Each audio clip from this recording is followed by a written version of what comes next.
নমস্কার, news the prime নিউজে সবাইকে স্বাগত। আমি রয়েছে আপনাদের সাথে মীনাক্ষী। চোখ রাখছি খবরে। গুয়াহাটিতে আসামের তৃতীয় বিজেপি সরকারের শপথ গ্রহণ অনুষ্ঠানে গিয়ে একাধিক কেন্দ্রীয় নেতৃত্বের সঙ্গে সাক্ষাৎ করলেন মুখ্যমন্ত্রী ডাক্তার মানিক সাহা। তিনি কথা বলেন কেন্দ্রীয় স্বরাষ্ট্রমন্ত্রী অমিত শাহ থেকে শুরু করে দলের সর্বভারতীয় সাধারণ সম্পাদক BL সন্তোষের সঙ্গে। আলোচনায় উঠে আসে একাধিক সাংগঠনিক বিষয়ে। আসামে দ্বিতীয়বারের মতো মুখ্যমন্ত্রী হিসেবে শপথ গ্রহণ করলেন হেমন্ত বিশ্ব শর্মা। মঙ্গলবার গুয়াহাটিতে অনুষ্ঠিত হয় আসামের তৃতীয় বিজেপি সরকারের শপথ গ্রহণ। এই শপথ গ্রহণ অনুষ্ঠানে উপস্থিত ছিলেন প্রধানমন্ত্রী নরেন্দ্র মোদী থেকে শুরু করে কেন্দ্রীয় স্বরাষ্ট্রমন্ত্রী অমিত শাহ সহ একাধিক কেন্দ্রীয় মন্ত্রী এবং দলের সর্বভারতীয় নেতৃত্ব। এই অনুষ্ঠানে দেশের বিভিন্ন রাজ্যের মুখ্যমন্ত্রীদের সাথে অতিথি হিসেবে উপস্থিত ছিলেন ত্রিপুরার মুখ্যমন্ত্রী ডাক্তার মানিক সাহা। শপথ গ্রহণ অনুষ্ঠানের পর মুখ্যমন্ত্রী ডাক্তার মানিক সাহা কেন্দ্রীয় স্বরাষ্ট্রমন্ত্রী অমিত শাহকে শুভেচ্ছা জানান এবং মত করেন।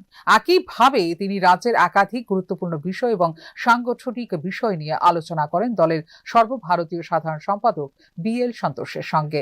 কেন্দ্রীয় নেতৃত্বের সাথে সাংগঠনিক বিষয়ে আলোচনার বিষয়টি মুখ্যমন্ত্রী নিজেই সামাজিক মাধ্যমে তুলে ধরেছেন। এদিনের এই শপথ গ্রহণ অনুষ্ঠানে মঞ্চে দেখা গেছে মথা সুপ্রিমো প্রদ্যুৎ কিশোর দেববর্মনকে, কিন্তু মহারাজ প্রদ্যুৎ কিশোর দেববর্মন মঞ্চে পেছনের সারিতে ছিলেন বলে বিভিন্ন মহলে গুঞ্জন তৈরি হয়েছে। ফিউরো রিপোর্ট, নিউজ নাও। গোটা দেশের বিভিন্ন জায়গায় শ্রম কোডের বিরুদ্ধে প্রতিবাদী কর্মসূচি প্রতিপালিত হচ্ছে। একই রকম ভাবে সর্বভারতীয় কর্মসূচিকে সংহতি জানিয়ে আগরতলায় বিক্ষোভ কর্মসূচি প্রতিপালন করল বামপন্থী শ্রমিক সংগঠন সমূহের যৌথ মঞ্চ CITU। শ্রমকোটের বিরুদ্ধে বামপন্থীদের লড়াই দীর্ঘদিনের। একই রকমভাবে আজ ভারতবর্ষের 9টা সহ বিভিন্ন রাজ্যে সংশ্লিষ্ট বিষয়ে বামপন্থীদের উদ্যোগে শ্রমিক আন্দোলন সংগঠিত হচ্ছে। এই আন্দোলনের প্রতি সংহতি জানিয়ে ত্রিপুরা রাজ্যে বামপন্থী শ্রমিক সংগঠন সমূহের যৌথ মঞ্চ CITU এর উদ্যোগে বিক্ষোভ কর্মসূচি আয়োজিত হয়। কেন্দ্রীয় সরকার এই শ্রম কোড লাগু করার মধ্য দিয়ে প্রকৃত পক্ষে শ্রমিকদের অধিকারকে ভুল লুণ্ঠিত করে চলেছে। এই দাবি তুলে বামপন্থী শ্রমিক সংগঠনের নেতৃত্বরা অবিলম্বে এই সর্বনাশা শ্রম কোড বাতিলের সিদ্ধান্ত করেন। শ্রমিকদের অধিকার হরণকারী যে শ্রম কোড, এই শ্রম কোড অবিলম্বে বাতিল করতে হবে। আজকে আমরা তার জন্য এখানে বিক্ষোভ সমাবেশ আমরা করছি। আমরা মিছিল করব, মিছিল করে এসে এখানে আমরা শ্রম কোড এবং তার বিধিগুলোকে আমরা সেখানে পড়াবো। কারণ আমরা লক্ষ্য করছি কেন্দ্রীয় সরকার গত 5টি রাজ্যে বিধানসভা নির্বাচন শেষ হওয়ার পরেই তারা এই শ্রম কোড লাগু করে দিয়েছে এবং এই শ্রম কোড লাগু করার ফলে গোটা দেশের শ্রমজীবী মানুষের প্রায় 100 বছরের লড়াই সংগ্রামের মধ্য দিয়ে যে অধিকার অর্জন করেছিল সেগুলি এখন বাতিলের পথে এবং সেই মুনাফা আজকে আরো বাড়ছে মালিকদের, বিশেষ করে কর্পোরেট বড় বড় পুঁজিপতিরা আমরা লক্ষ্য করছি তারা এই সুযোগটা। এখানে উল্লেখ করা প্রয়োজন, আজকের এই প্রতিবাদী কর্মসূচিতে উল্লেখযোগ্য সংখ্যক বাম কর্মী সমর্থকদের উপস্থিতি পরিলক্ষিত হয়েছে। একদিকে শাসক পক্ষ দাবি করছে শ্রম কোড প্রকৃতপক্ষে শ্রমিকদের স্বার্থে কাজ করছে, আরেকদিকে বরাবর বামপন্থী সহ একটা অংশ এই শ্রম কোডের বিরোধিতা করে চলেছে, ঠিক যেমনটা আজ আগরতলা সহ ভারতের বিভিন্ন রাজ্যে পরিলক্ষিত হয়েছে। ফিউরো রিপোর্ট, নিউজ দাও। বেশ কিছুদিন ধরে চর্চা চলছে কংগ্রেস বিধায়ক গোপাল চন্দ্র রায় নাকি বিজেপির দিকে পা বাড়িয়ে দিয়েছে। যাবতীয় চর্চায় জল ঢেলে দিয়ে কংগ্রেস বিধায়কের প্রশ্ন, আমাকে কি পাগলা কুকুরে কামড়িয়েছে, আমি বিজেপিতে যোগদান করব? পাশাপাশি ভিশন ডকুমেন্ট সহ একাধিক ইস্যুতে বিজেপি সরকারকে তীব্র ভাষায় আক্রমণ করলেন গোপাল চন্দ্র রায়। বিজেপিতে যোগদান করার প্রশ্নই নেই, আমাকে কি পাগলা কুকুরে কামড়িয়েছে যে আমি বিজেপিতে যোগদান করব? এগুলি আসলে একটা অংশের হলুদ সাংবাদিকতার ফসল। সাম্প্রতিক সময়ে চর্চা চলছে কংগ্রেস দলের বিধায়ক গোপাল চন্দ্র রায় নাকি বিজেপিতে যোগদান করতে চলেছেন। এই বিষয়ে নিজের প্রতিক্রিয়া দিতে গিয়ে ওপরে উল্লেখিত কথাগুলো বলছিলেন বিধায়ক শ্রী রায়। বিজেপিতে যোগদানের সম্ভাবনাকে তুড়ি মেরে উড়িয়ে দিয়ে গোপাল চন্দ্র রায় একাধিক ইস্যুতে বিজেপি পরিচালিত রাজ্য সরকার এবং কেন্দ্রের সরকারকে তীব্র ভাষায় রাজনৈতিক আক্রমণ করলেন। ভীষণ ডকুমেন্টে দেওয়া প্রতিশ্রুতিগুলো বিজেপি সরকার 8 বছরে 1% পূরণ করতে পারেনি বলে দাবি কংগ্রেস বিধায়কের।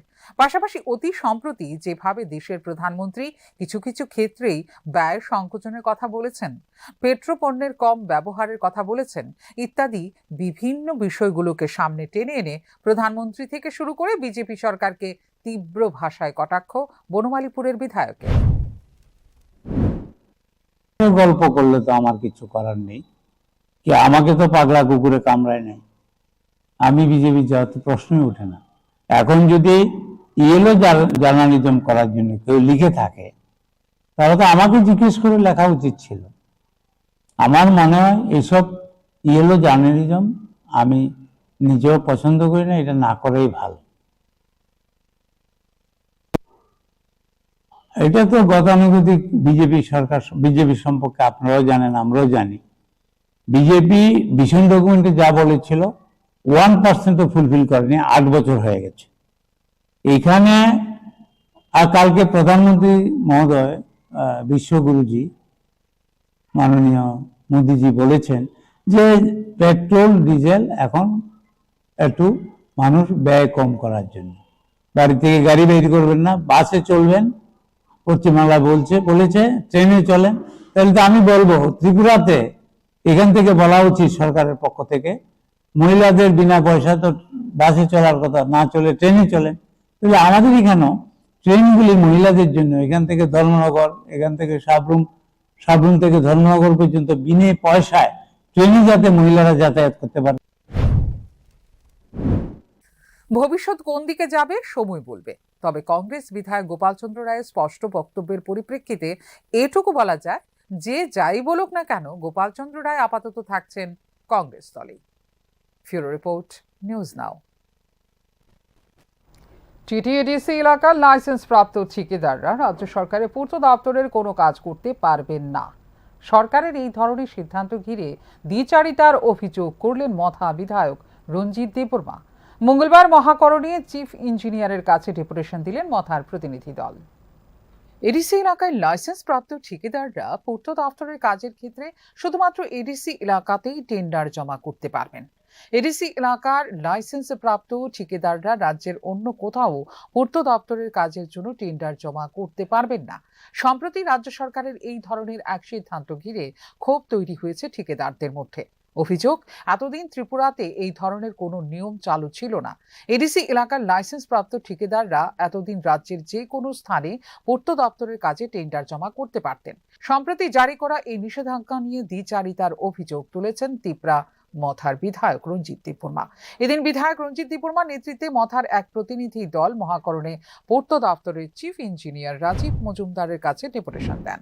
বিভিন্ন কন্ট্রাক্টর যারা আছেন টিটিএডিসি এলাকায়, বিশেষ করে সেখানে শুধু বাঙালি বা ট্রাইবেল কথা না, কেন বাঙালিরও অনেক এডিসি এলাকায় ওরাও লাইসেন্স নিয়েছে। আজকে তাদের আপগ্রেড হয়েছে, তাদের লাইসেন্স আনলিমিটেড হয়ে গেছে অনেক বাঙালির লাইসেন্স, এবং আমাদের ত্রিপুরা স্যার অনেক লাইসেন্সও আজকে আনলিমিটেড হয়ে গেছে।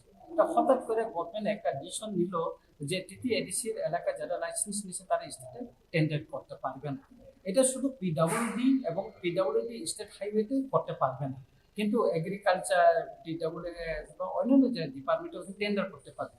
তো হঠাৎ করে কেন পিডব্লিউডি, আরএনবি এবং স্টেট হাইওয়েতে এই নিষেধাজ্ঞা করা হলো, এটা আমরা জানতে চিফ ইঞ্জিনিয়ারের কাছে আমরা মেমোরেন্ডাম দিয়েছি এবং মুখ্য ইঞ্জিনিয়ারের কাছে ডেপুটেশন দেওয়ার পাশাপাশি মথার প্রতিনিধি দল এই বিষয়টি মুখ্যমন্ত্রী সচিবের কাছেও জানিয়েছেন। ফিউরো রিপোর্ট, নিউজ নাও। ইচ্ছা এবং কোনো কিছু করার অদম্য প্রয়াস সফলতা এনে দেয়। একাগ্রতা থাকলে যে কোনো বাধা যে সহজেই মোকাবেলা করে নির্দিষ্ট লক্ষ্যে পৌঁছানো যায় তার সফল দৃষ্টান্ত কৈলাসহরের দিয়া এবং স্নেহা। এই দিয়া এবং স্নেহা নিজেদের পারিবারিক এবং অর্থনৈতিক জীবনের প্রতিকূলতাকে অতিক্রম করে ঈর্ষণীয় ফলাফল করে সকলের আলোচনার কেন্দ্রবিন্দুতে। অদম্য ইচ্ছা আর কিছু করার সুনির্দিষ্ট লক্ষ্যমাত্রা থাকলে যে কোনো বাধাই বাধা হয়ে উঠতে পারে না, তার প্রমাণ আরও একবার তৈরি করল কৈলাসহরের রামকমল উচ্চ মাধ্যমিক বিদ্যালয়ের দুই কৃতী ছাত্রী দিয়া দেবনাথ এবং স্নেহা দেব। দিয়া এবছর ত্রিপুরা মধ্যশিক্ষা পর্ষদ পরিচালিত উচ্চ মাধ্যমিক পরীক্ষায় 97.80% নম্বর সহ 488 নম্বর পেয়েছে এবং স্নেহা 95.80% নম্বর সহ 79 নম্বর পেয়েছে। এখানে উল্লেখ করা প্রয়োজন, কৃষক পরিবারের দিয়া ছোট থেকে অর্থনৈতিক প্রতিকূলতার মধ্যে বড় হচ্ছে। অন্যদিকে স্নেহার বাবা দুর্ভাগ্যজনকভাবে দুর্ঘটনার শিকার হয়ে শয্যাশায়ী। এই দুই ছাত্রীর ফলাফলে বিদ্যালয় কর্তৃপক্ষ খুব খুশি এবং তাদের উজ্জ্বল ভবিষ্যতের কামনা করছেন বিদ্যালয়ের ভারপ্রাপ্ত প্রধান শিক্ষিকা পাঞ্চালী ভট্টাচার্য। ত্রিপুরা মধ্যশিক্ষা পর্ষদের মাধ্যমিক এবং উচ্চ মাধ্যমিকের ফলাফল প্রকাশিত হয়েছে। এই ফলাফলে আমরা অত্যন্ত খুশি। আমাদের বিদ্যালয়ের ছাত্রী দিয়া নাথ উচ্চতর মাধ্যমিক পরীক্ষায় 488 নম্বর পেয়েছে। আর দিয়ার এই রেজাল্টে আমরা অত্যন্ত খুশি এবং আমরা আশা করছি যে 10-এর তালিকায় অবশ্যই দিয়ার নাম থাকবে। দিয়া বাংলা, ইংলিশ, সংস্কৃত, এডুকেশন, পলিটিক্যাল সায়েন্স এবং ইতিহাস এই বিষয়গুলো নিয়ে পড়াশোনা করেছে। ওর অত্যন্ত উজ্জ্বল ভবিষ্যৎ কামনা করি। আমরা আশা করছি যে আমাদের বিদ্যালয়ের বর্তমান ছাত্রছাত্রীরা দিয়ার এই রেজাল্টে অনুপ্রাণিত হবে। এছাড়াও আমাদের আরেকজন ছাত্রী স্নেহা দে অত্যন্ত ভালো রেজাল্ট করেছে। সেও 479 নম্বর পেয়েছে। দিয়া এবং স্নেহার এই ঈর্ষণীয় ফলাফল কৈলাসহর সহ গোটা রাজ্যের ক্ষেত্রে একটা অন্য বার্তা প্রদান করলো। একদিকে যেমন দিয়া ও স্নেহার লড়াই থেকে বহু ছাত্রছাত্রী আগামী দিনে অনুপ্রেরণা পাবে, ঠিক একই রকম ভাবে সমাজের দীর্ঘ সংগ্রামে যাতে দিয়া ও স্নেহারা হারিয়ে না যায় সেদিকেও কিন্তু আমাদের খেয়াল রাখতে হবে। এটাই সময়ের দাবি। ফিউরো রিপোর্ট, নিউজ নাও।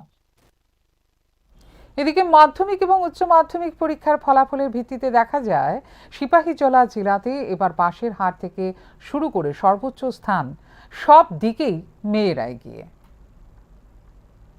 ত্রিপুরা মধ্যশিক্ষা পর্ষদ পরিচালিত মাধ্যমিক এবং উচ্চ মাধ্যমিকের ফলাফল ঘোষণার পর থেকেই বিভিন্ন জেলার পরিসংখ্যান তথ্য সহকারে আসতে শুরু করেছে। এই পরিসংখ্যানের পরিপ্রেক্ষিতে কোন জেলায় কতটুকু পাশের হার বাড়লো বা কমলো, ছেলেরা মেয়েদেরকে টেক্কা দিল নাকি মেয়েরা ছেলেদের থেকে এগিয়ে গেল, ইত্যাদি বিভিন্ন বিষয়গুলো স্বাভাবিকভাবেই এই সময়ের মধ্যে আলোচনার কেন্দ্রবিন্দুতে। একই রকম ভাবে সিপাহীজলা জেলাতে মধ্যশিক্ষা পর্ষদের ফলাফল সম্পর্কে এক শিক্ষা আধিকারিক তথ্য দিতে গিয়ে দাবি করেছেন অন্যান্য বারের তুলনায় এবার গোটা জেলাতে উভয় ক্ষেত্রেই পরীক্ষার ফলাফল ভালো হয়েছে। তথ্য পরিসংখ্যান সহ তিনি জানিয়েছেন এবার মাধ্যমিক এবং উচ্চ মাধ্যমিক উভয় ক্ষেত্রেই জেলার অন্তর্গত জম্পুইজলা ভালো ফলাফল করেছে। ছেলে এবং মেয়েদের ফলাফল নিয়ে তাঁর স্পষ্ট বক্তব্য হচ্ছে, এই বছর গোটা জেলাতে পরীক্ষায় বসার ক্ষেত্রে যেমন মেয়েরা এগিয়ে, ঠিক একই রকম ভাবে মাধ্যমিক কিংবা উচ্চ মাধ্যমিক উভয় ক্ষেত্রে শীর্ষস্থান থাকলো মেয়েদের দখলেই। যেভাবে এবারের পরীক্ষায় মেয়েরা কৃতিত্বের নিদর্শন তৈরি করেছে, এর পরিপ্রেক্ষিতে তিনি সংশ্লিষ্ট মেয়েদের শুভেচ্ছা জানিয়েছেন এবং আগামী দিনের জন্য এক রাশ শুভকামনা রেখেছেন। সংখ্যাও মাধ্যমিক এবং 12 উভয় ক্ষেত্রেই মেয়েরা বেশি পরীক্ষা দিয়েছে, ছেলেদের থেকে মেয়েরা বেশি, পাশের হারও মেয়েরা বেশি এবং এখন পর্যন্ত টপার আমরা মাধ্যমিক এবং 12 উভয় ক্ষেত্রেই মেয়েদেরই দেখি, মেয়েরাই। শুধু সিপাহীজলা জেলায় এবার যেভাবে মাধ্যমিক এবং উচ্চ মাধ্যমিক পরীক্ষায় মেয়েরা কৃতিত্বের স্বাক্ষর রেখেছে, এটা নিঃসন্দেহে দৃষ্টান্ত। পাশাপাশি বলা যায় এভাবেই হয়তোবা আমরা আগামী দিনে প্রকৃত নারী শক্তির উত্থানের পথ প্রশস্ত করতে পারব। ফিউরো রিপোর্ট, নিউজ নাও। মঙ্গলবার 12 মে ছিল বিশ্ব নার্স দিবস। এ উপলক্ষে আগরতলা স্থিত অটল বিহারী বাজপেয়ী রিজিওনাল ক্যান্সার হাসপাতালে অনুষ্ঠিত হয় নার্সেস ডে। অনুষ্ঠানের প্রধান অতিথি হিসেবে উপস্থিত ছিলেন ক্যান্সার হাসপাতালের চেয়ারম্যান বিধায়ক রতন চক্রবর্তী, ছিলেন হাসপাতাল সুপার সহ অন্যান্য অতিথিরা। অনুষ্ঠানের শুরুতে দ্য লেডি অফ ল্যাম্প হিসেবে সমগ্র বিশ্বে পরিচিত ফ্লোরেন্স নাইটিঙ্গেলকে পুষ্পার্ঘ্য অর্পণ করেন বিধায়ক সহ অন্যান্য অতিথিরা। বিধায়ক এই বিশেষ দিনে হাসপাতালে কর্মরত নার্সদের শুভেচ্ছা জানান এবং অসুস্থ রোগীদের মধ্যে ফল মিষ্টি বিতরণ করেন। বিধায়ক রতন চক্রবর্তী বক্তব্য রাখতে গিয়ে নার্সদের কাজের ভূয়সী প্রশংসা করেন।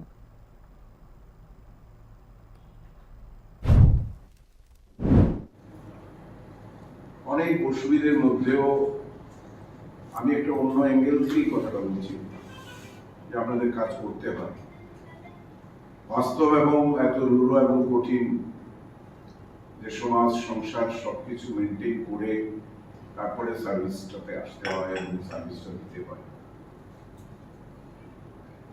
একটা উদ্দেশ্য এবং একটা আদর্শ নিশ্চয়ই থাকা দরকার। বরাবরই চিকিৎসা পরিষেবায় গুরুত্বপূর্ণ ভূমিকা পালন করছেন নার্সরা।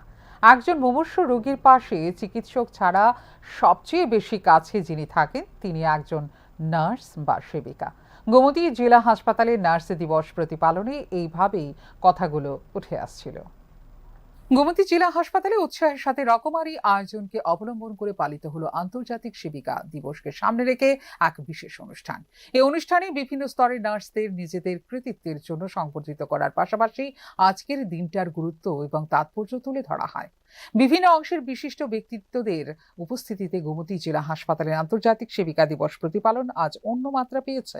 আলোচনার মধ্য দিয়ে আজকের দিনটা তাৎপর্য এবং প্রাসঙ্গিকতা যেমন বারবার উঠে এসেছে, ঠিক এর পাশাপাশি সত্যিকারের অর্থে একজন নার্স কিংবা সেবিকা কিভাবে সমাজের প্রয়োজনে এবং চিকিৎসা ব্যবস্থার প্রয়োজনে বরাবর বলিষ্ঠ ভূমিকা পালন করার মধ্য দিয়ে সমাজের ভরসার কেন্দ্রবিন্দুতে থাকেন, সেই বিষয়টা বারবার গুরুত্ব সহকারে উচ্চারিত হয়। যে একজন মুমূর্ষু রোগী যখন হসপিটালে আসে তখন একজন চিকিৎসকের পাশাপাশি এই রোগীটাকে সবচেয়ে বেশি সময় যিনি দেন তিনি হলেন সেই নার্স। আমাদেরকে বুঝতে হবে যে নার্স আজকে যার জন্মদিনটাকে আমরা পালন করছি নার্স ডে হিসাবে, ওনারও অনেক কৃতিত্ব আছে। উনি এমন একজন নার্স ছিলেন, এমন একজন নারী ছিলেন, উনার কর্ম ক্ষমতা দিয়ে বা ওনার কাজের মাধ্যমে উনি নার্সিং যে পেশাটা ছিল সেকে সেবায় নিয়ে পৌঁছেছে।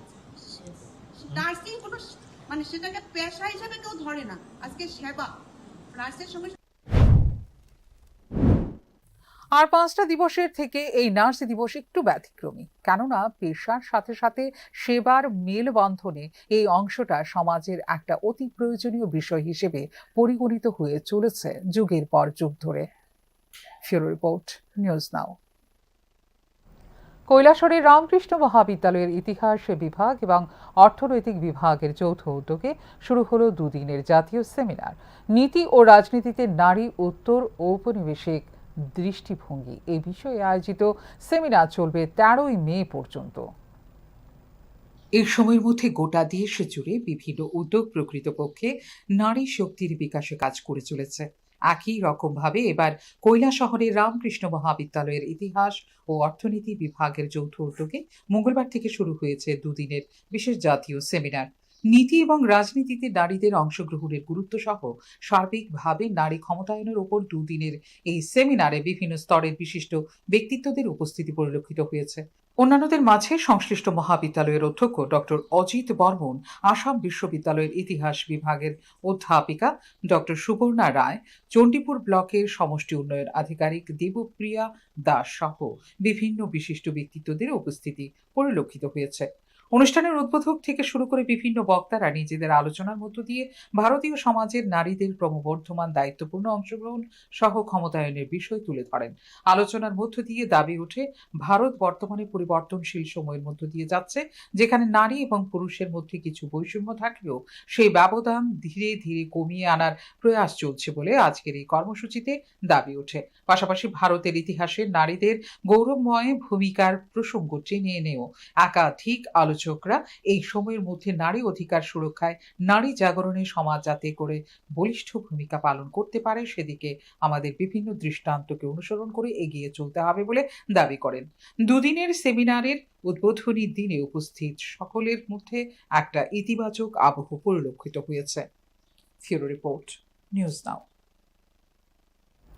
কর্মসংস্কৃতি লাটে ওঠার উপক্রম। গ্রামের মানুষের প্রশাসনিক কাজকর্মের ভরসার কেন্দ্রবিন্দু পঞ্চায়েত অফিস বেলা 1টার পরেও তালা বন্ধ অবস্থায়।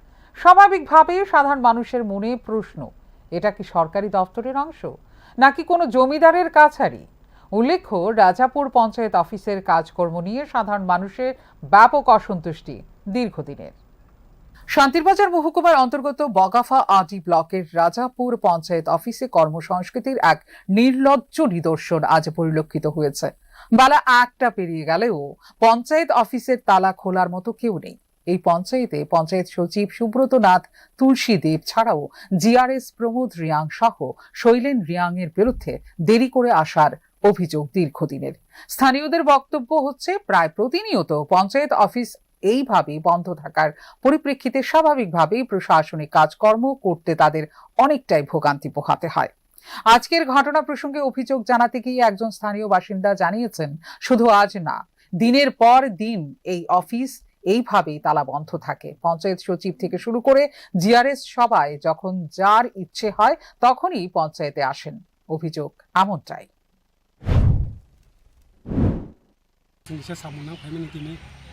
पञ्चायत जों दसतानसिम फैजा फाइमान बिसिंखौ बर' किसाब फाइथांगा दं फाइमान बिसिंखौ बर' सावो सेक्रेटारिनि कल खालामनानै बर' सावो ब्लग मिटिं दंमोन केमासा फाइनायखौ बोरैबा फालिया जिआरएस रबो फाइया कयजना फाइथांगा सामु नाङैनाय प्राय 10-12 जना फाइथांगा सामु नाङैनाय बर' किनो मालाया किसा माने जाथुगै जल्दे थाङा दा बर' तामने बगै बन्द खाजे काबो साइड मान काबो तो संसेने तान बगै बन्द खाय।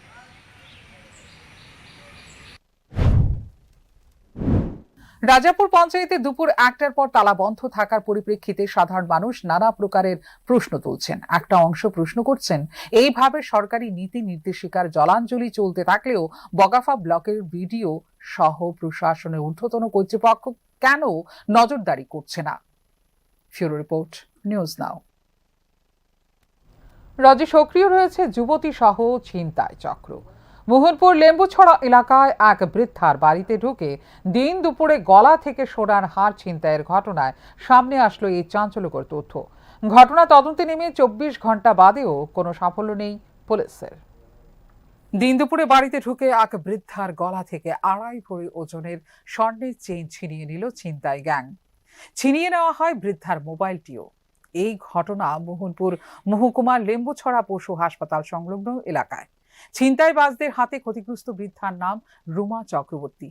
70 মহিলার অভিযোগ, ঘটনার আগে প্রথমে খালিবাড়িতে এসেছিলেন দীপা দাস নামে এক যুবতী।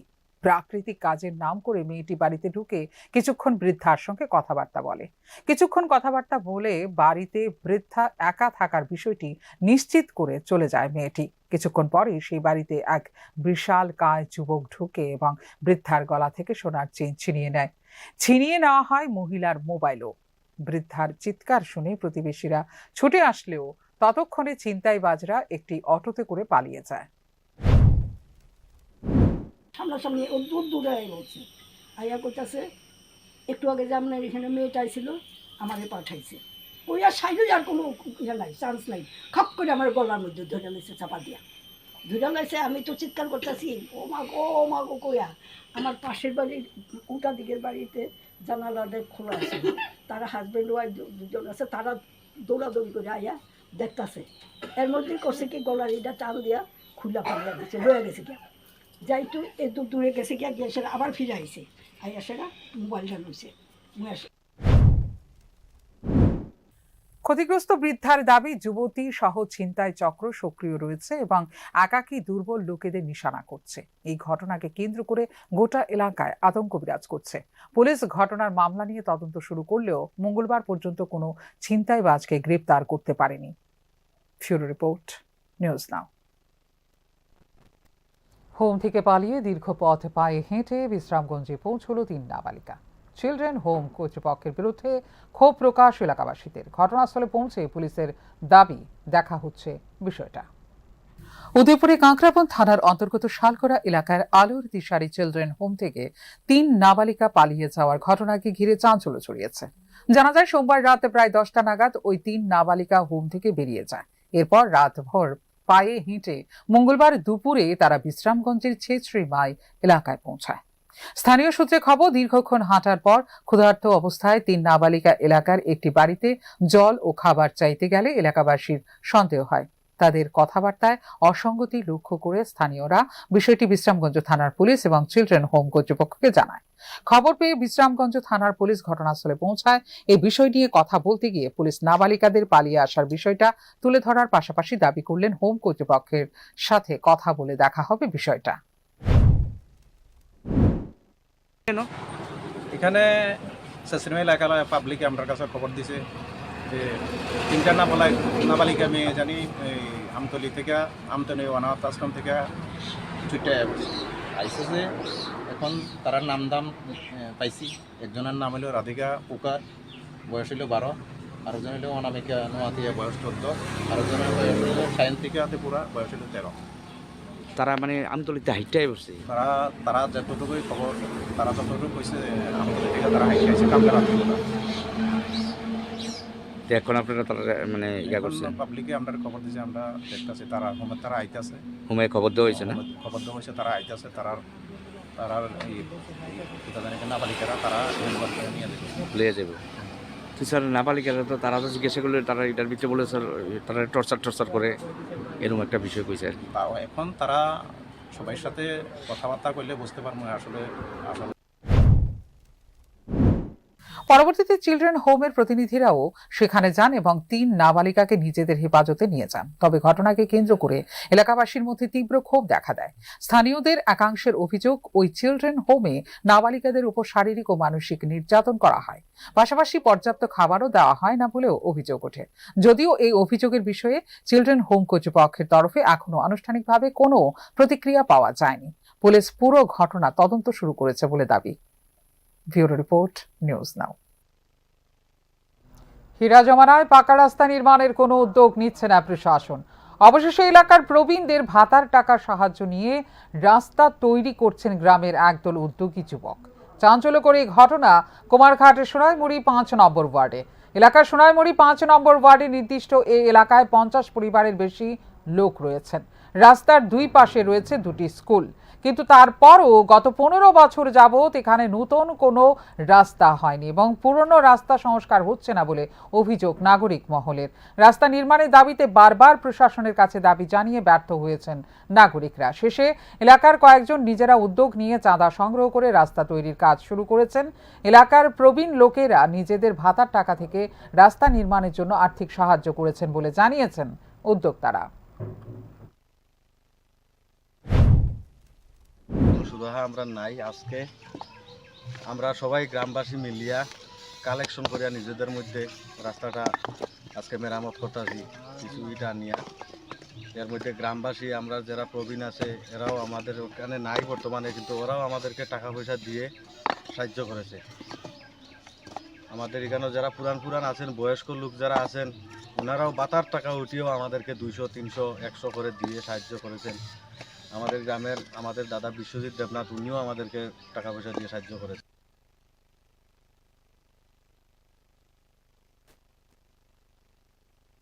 এখনকার মতো এই মুহূর্তের সংবাদ এই পর্যন্ত। অন্যান্য আপডেটস দেখার জন্য অবশ্যই নজর রাখতে হবে নিউজ নাওর পর্দায়। নমস্কার, শুভরাত্রি।